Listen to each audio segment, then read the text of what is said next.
दोस्तों 22 जनवरी 2024 को राम मंदिर की प्राण प्रतिष्ठा होने वाली है। पूरे देश में खुशियां का माहौल होगा। लेकिन क्या आपको पता है कि राम मंदिर बनाने के संघर्ष में एक दिन ऐसा भी था जब लाखों राम भक्तों को मौत के घाट उतार दिया गया। उनके लाशों को सरयू में फेंक दिया गया था। पूरी अयोध्या खून से सनी हुई लग रही थी।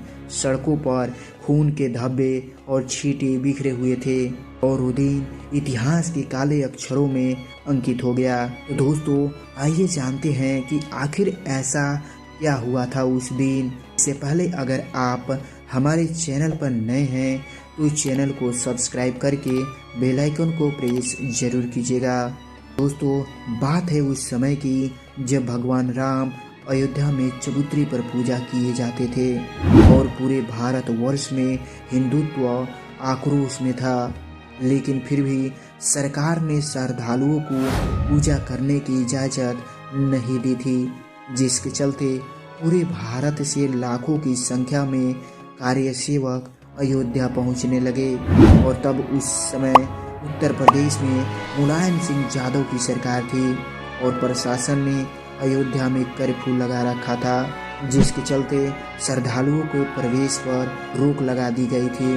पुलिस ने बाबरी मस्जिद के 1.5 किलोमीटर के दायरे में बैरिकेडिंग कर रखी थी, लेकिन कार्यसेवकों की भीड़ बेकाबू हो गई। पहली बार 30 अक्टूबर 1990 को कार्यसेवकों पर चली गोलियों में 5 लोगों की मौत हुई थी। इस घटना के बाद अयोध्या से लेकर देश का माहौल पूरी तरह से गर्म हो गया था।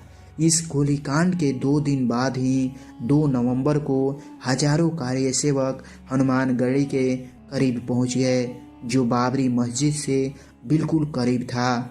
उमा भारती, अशोक सिंघल और स्वामी वामदेव जैसे बड़ी हिंदूवादी नेता हनुमानगढ़ी से कार्यसेवकों का नेतृत्व कर रहे थे। ये तीनों नेता अलग अलग दिशाओं में हजारों की कार्यसेवकों के साथ हनुमानगढ़ी की ओर बढ़ रहे थे। प्रशासन ने उन्हें रोकने की कोशिश की, लेकिन 30 अक्टूबर को मारे गए कार्यसेवकों के चलते लोगों में गुस्सा भरा हुआ था। आसपास के घरों की छतों पर बंदूकधारी पुलिसकर्मी तैनात थे और किसी को भी बाबरी मस्जिद तक जाने की इजाज़त नहीं थी। 2 नवंबर का सुबह का वक्त था और अयोध्या के हनुमानगढ़ी के सामने लाल कोठी से कार्यसेवक बढ़े चले आ रहे थे। मुलायम सिंह यादव के आदेश पर पुलिस ने सामने आ रहे कार्यसेवकों पर फायरिंग कर दी, जिसमें हजारों कार्यसेवकों की मौत हुई थी। इस दौरान कोलकाता से आए कोठारी बंधुओं को भी मौत हुई थी। कार्यसेवकों ने अयोध्या में मारे गए कार्यसेवकों के शव के साथ प्रदर्शन भी किया। आखिर 4 नवंबर को कार्यसेवकों का अंतिम संस्कार किया गया और उनके अंतिम संस्कार के बाद उनकी राख को देश के अलग अलग हिस्सों में ले जाया गया था।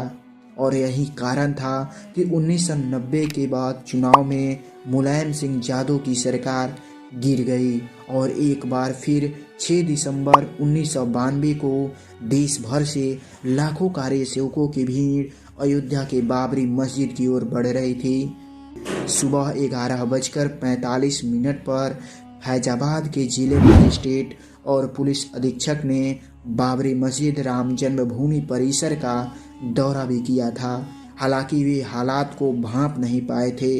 उन्हें यह पूरा आयोजन एक सामान्य कार सेवा का कार्यक्रम ही लगा। समय बीतने के साथ ही वहां लोगों की भीड़ लगातार बढ़ती जा रही थी। दोपहर को अचानक भीड़ गुंबद पर पहुंचने में कामयाब हो गई और उसके बाद वहां होने वाले घटनाक्रम पर किसी का भी नियंत्रण नहीं रहा। भीड़ बेकाबू हो चुकी थी। पूरी अयोध्या में जय श्री राम की आंधी गूंज रही थी। केंद्र में नरसिम्हा राव की सरकार, राज्य में कल्याण सिंह की सरकार और सुप्रीम कोर्ट देखते रह गए। लाखों लोगों की भीड़ मस्जिद के अंदर घुस गई और ढांचे को तोड़ दिया। हाथों में कुदाल, छेनी, हथौड़ी उन पर वार करने लगे। जिसके हाथ में जो था वही उस ढांचे को ध्वस्त कराने का औजार बन गया। यह सब होने में महज 2 घंटे लगे। इस घटना के बाद केंद्र सरकार ने उत्तर प्रदेश सरकार को बर्खास्त कर दिया था। खबर तो ऐसी थी कि कल्याण सिंह करीब 3 घंटे पहले ही इस्तीफा दे चुके थे। हालांकि ये बातें अब इतिहास हो चुकी है। सुप्रीम कोर्ट ने अपने फैसले में मान लिया कि पुराने राम मंदिर पर ही बाबरी मस्जिद बनाई गई थी, जिसके परिणाम स्वरूप आज अयोध्या में एक भव्य राम मंदिर का निर्माण हुआ है। दोस्तों, अगर हमारा वीडियो आपको पसंद आया हो तो वीडियो को लाइक और चैनल को सब्सक्राइब जरूर करना। मिलते हैं अगली वीडियो में, तब तक के लिए राम राम।